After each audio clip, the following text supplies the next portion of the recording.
bully landlord gets it in the end. Welcome back to Reddit Chronicles. If you're new here, consider subscribing to help me feed my channel and grow my cat. And if you like the video, I kindly ask you to give it a thumbs up to help me out. Let's get started. Edit, TLDR at bottom. My first husband was not a very nice man. For 6 years, I was belittled and basically a baby factory for him. He was a fantastic father, but a horrible husband. After he finally got his heirs, I was then treated even worse until I finally woke up and decided to leave his. This revenge story is not about him. I just had to set the scene. I moved out from the house, taking just my clothes, the car, 4K value, no more, and the computer. I had nothing. Stayed at a girlfriend's for a couple weeks before I was able to line up a crappy townhouse with roommates. I had no furniture, and my bed was a cat pee smelling free couch I was able to score. I wound up having 3 to 4 jobs, with one of them being full-time, and once a week, I would not even be able to sleep a night between jobs, meaning have to stay up for almost 48 hours. Now, fast forward 1 year, my divorce was finalized, and I had fulfilled my year's lease for the townhouse. By this time, from all my hard work, I had furnished the home, my bedroom, and my kids' room when they would be with me for visitation. The scumbag landlord, we'll just call him SBL, was a nice-ish landlord during the time of my tenancy, and I was a good tenant, never being late with my rent. Although I had roommates, I was the sole name on the lease. SBL would show off often, with some guys that he had to work on something, like plumbing tests or whatever excuse he could come up with, just so he could be all creepy and hang around trying to converse with me with mild sexual undertones that made me quite uneasy at times. Finally, the lease was fulfilled, and I was now onto a month-to-month contract, to which at that time, I was ready to move out of this crappy townhouse and found a great house in the mountains nearby, and I was simply thrilled now that I got my feet on the ground and can afford a bit better than slum living. My lease stated I had to give 1 month's notice in order to move out. Unfortunately, I was able to get the house I was to move into for the next month, only 3 weeks away. I sent an email to SBL stating that I intend on moving out at the end of this month, in 3 weeks, and that he can try to find another tenant. But I did state that if he didn't find a tenant, I would still fulfill my legal obligation to pay next month's rent. Within 1 week, 2 weeks before I was to move out, he emailed back and stated that was very generous of my offer, but he was able to find a new tenant for the beginning of next month, and I would be off the hook. He even tipped his hand by stating that he already collected a deposit from them. Now, something happened within a couple days after that, which was no fault of my own, nor my roommates. The townhouse came with its own appliances, fridge, oven, etc., including a clothes washer and dryer on the main level. My roommate had put a load of laundry in and went to the living room to have a nap. He awoke to find that the washer had malfunctioned with the sensory switch, which never stopped the water fill stage. And there was an inch of water in the kitchen and living room. He splashed through the water to turn off the washer and called me to come and help deal with this. I was just getting off work, and I whipped home to assess the damage. It was bad. There was standing water on top of the living room carpet and a good inch of water in that whole kitchen. I called SBL and told him the issue. By the time SBL showed up, I had already got most of the standing water out with the help of my roommates and friends that showed up with shop vacs. SBL didn't seem too upset, which was surprising for me, and had an appliance repairman to come look at the washer. The repairman even said, "Yep, here's the culprit," and showed how the dial would stick on the fill stage and wouldn't click over to the agitate stage. After replacing the dial and lubricating the whole deal, he left. The next week was chaos, as I was busy trying to pack, and SBL had insurance guys in assessing and workers taking out the carpet and cutting 2 feet worth of the lower drywall of the whole main level. The day of the move, though I was still supposed to be there for a couple more days, SBL had let himself in as movers were moving out my stuff, with a camera going around taking pictures of everything.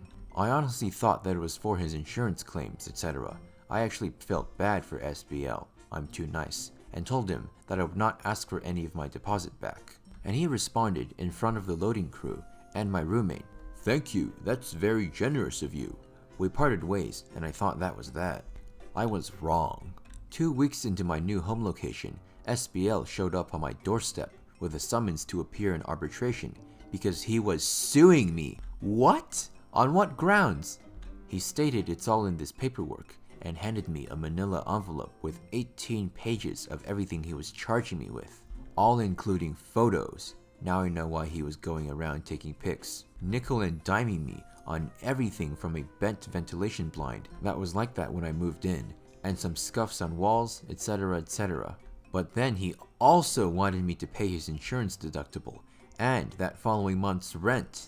He claimed that the tenants he had lined up backed out at the last minute, claiming they didn't think the place would be ready in time with the new drywall and paint and so on.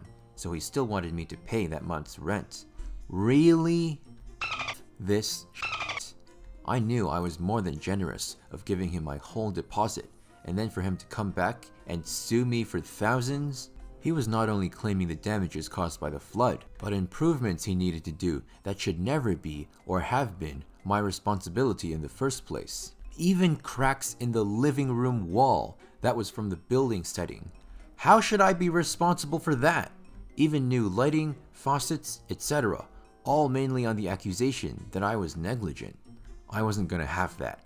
I know this was a slummy townhouse complex, and most of his tenants were just welfare cases. And maybe he could get away with this with others, but not me. No way.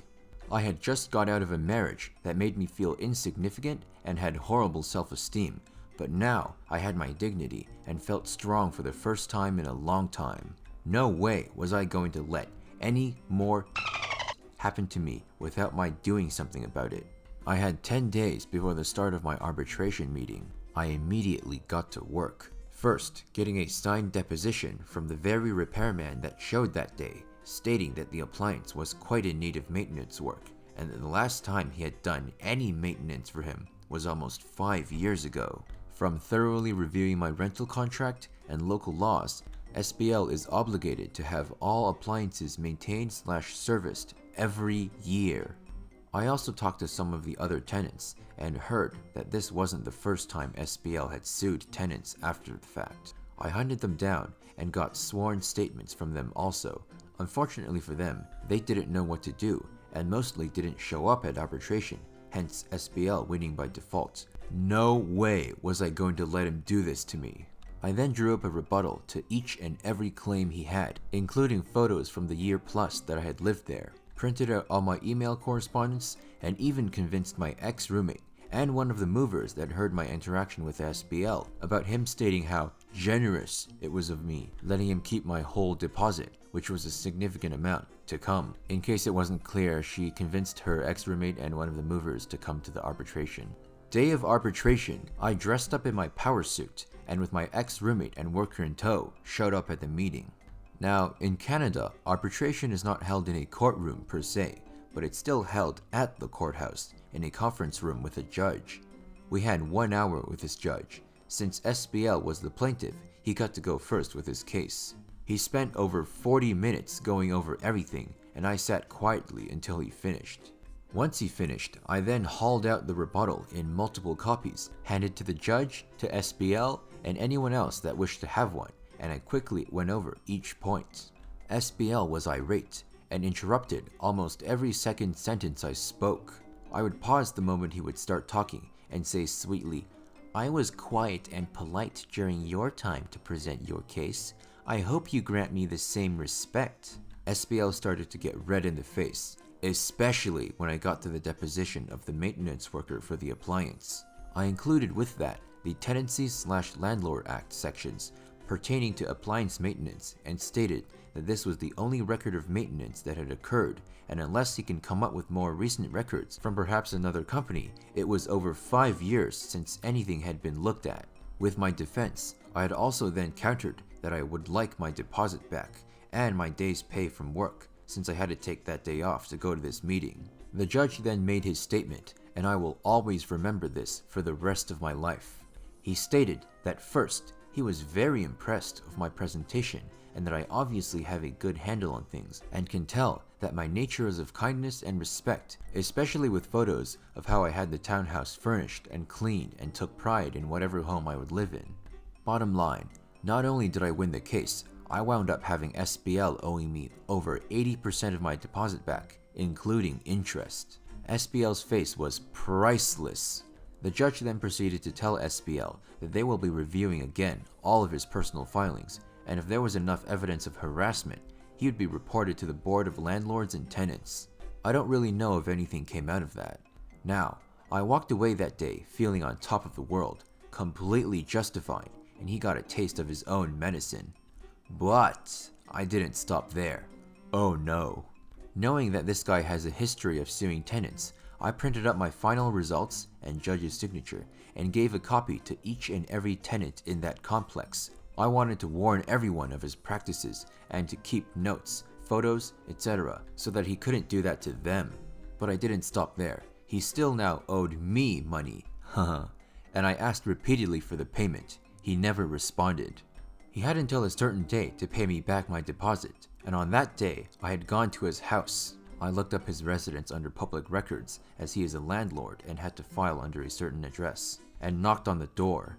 He didn't answer, though I knew he was home. I rang the bell a few more times and knocked loudly. He then turned his house alarms on, which at first startled me, but quickly turned to humor, seeing how much of a pussy this bully turned out to be. I then yelled loud enough that I am not going anywhere. He yelled out, "Get off my property or I will call the police." Okay, no problem. I got off the property, but camped out on the front sidewalk. I had a fold-up chair, a cooler with water and sodas, a few sandwiches, and all my paperwork with me. I was set to stay there forever. I then would tell anyone that would walk by, already there were some people there from the house alarm fiasco, about how I was a tenant and that he wrongfully sued me and that I have a claim against him and he now owes me money. I let anyone look at the paperwork just to back up my claim.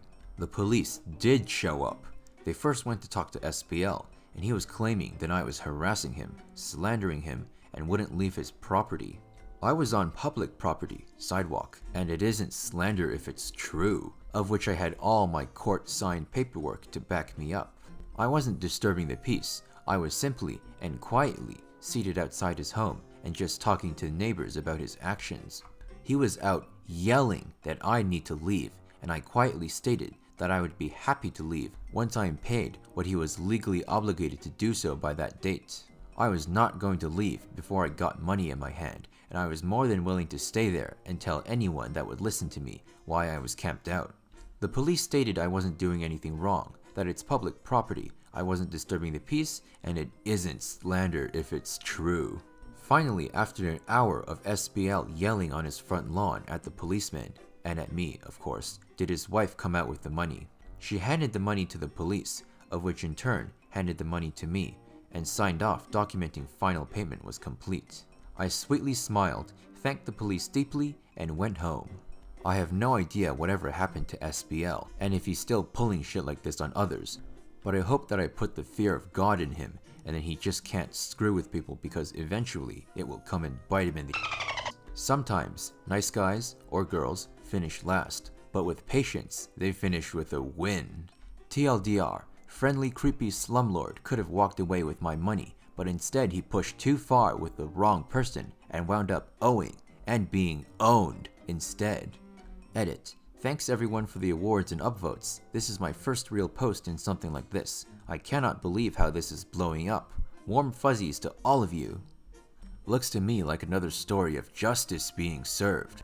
I wonder why the landlord acted nice towards her before. Maybe it was to throw her off guard? What do you think? And if you have a story about a bully landlord you had to deal with, share it in the comments below. If you want more where that came from, simply click on one of these boxes right here. And if you liked the video, I assume you did since you're still here, share it with your friends to see what they think. And of course, if you haven't already, click the kitty to subscribe and you'll never miss another video. I'll see you in the next episode of Reddit Chronicles.